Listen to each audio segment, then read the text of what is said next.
तो मरोगे, पिक्चर बनाओगे तो फ्लॉप भी होगी, मगर नहीं बनाओगे कुछ नहीं होगा। हाँ, कहीं ना कहीं गोली लग जाएगी।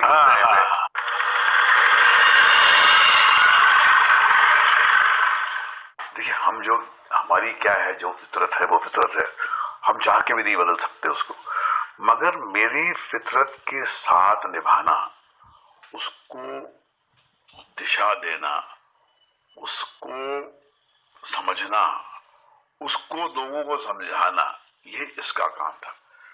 क्योंकि मैं एक अलग मिजाज का आदमी हूं, मेरे पास वो दुनियादारी की समझ नहीं है, जो दुनियादारी जिस पे पूरा एक बिजनेस का पूरा जो है निजाम खड़ा है। तो ये इसलिए वो जो ईट and stone and brick structure जो बोलते हैं द apparatus कॉल्ड विशेष फिल्म, उसके जन्मदाता ये हैं।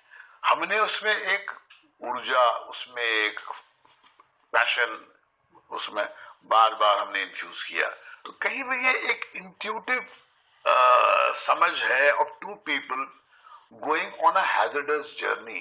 कहीं पर आप पहाड़ चढ़ रहे हैं, तो वहां पर सर्वाइवल के लिए आप एक दूसरे की बात बिना बोले समझते हैं। अभी मैंने यहाँ पर आने से पहले मैंने एक ट्वीट किया कि who needs a superhero as long as you have a brother. आपका भाई आपके साथ में है, तो कौन सा सुपर हीरो चाहिए आपको सफर पे।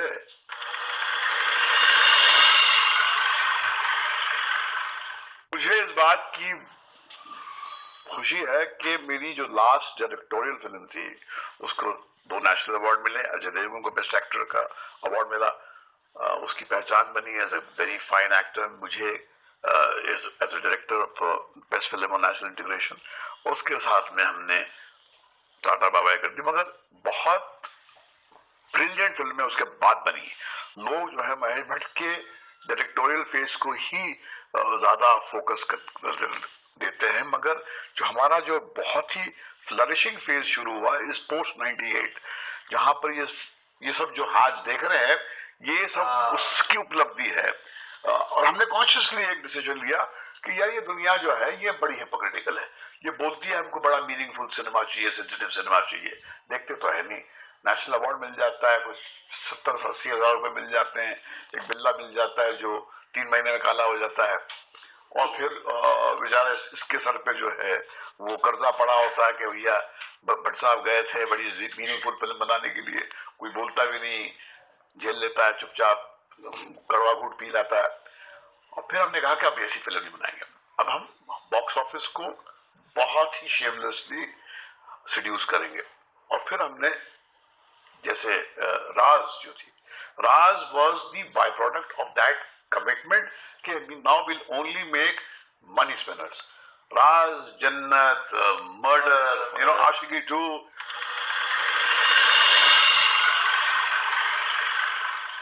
Gangster is one of my favourite films. एक संडे था, वैसे बैठ के सोनी के साथ चाय पी रहा था, और पता नहीं जैसे आसमान से कोई ख्याल उठता हुआ मेरे दिमाग में आया, सुबह आ गए उधर घर पे, और मैंने फोन किया, मेरी आइडिया मिल गया, दौड़ता हुआ गया, अनुराग था, ये सब थे, और मैंने कहानी सुनाई, और सब ने कहा एक साथ वाह, ऐसा कभी हुआ नहीं है। 10 मिनट में हम लोग ने बोला आसमान में तोता उड़ते हुए आया, उनके कान में कहानी बोल के चला गया। और मैंने आके पिक्चर बन गई।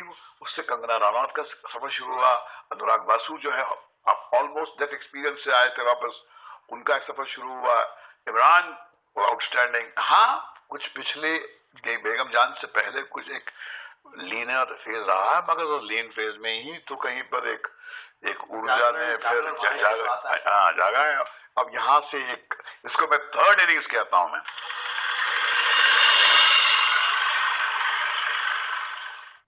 This is our third innings.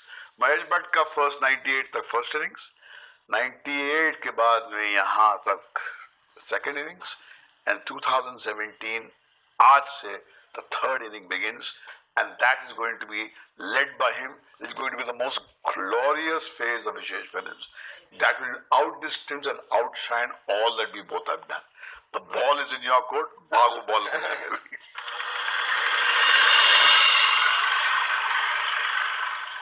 आप जिसको मीनिंगफुल बोलते हो, बहुत सारी ऑडियंसेस के लिए वो मीनिंगफुल नहीं है, वो मीनिंगलेस है उनके लिए।